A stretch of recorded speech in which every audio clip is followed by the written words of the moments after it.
हाँ जी नाजरीन, तो आपके सामने हम अभी पेश कर रहे हैं अपना छोटा सा बिज़नेस।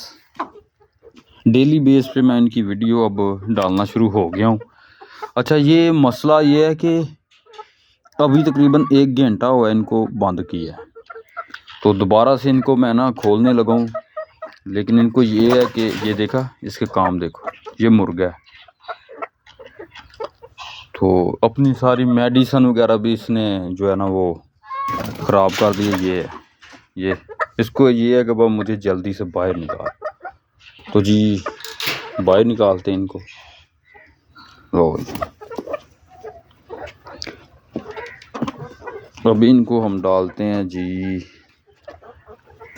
वंडा और रोटी।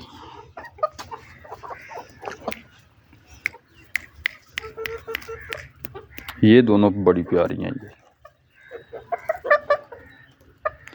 ये और ये। अंडे भी इनके सही मोटे मोटे होते हैं।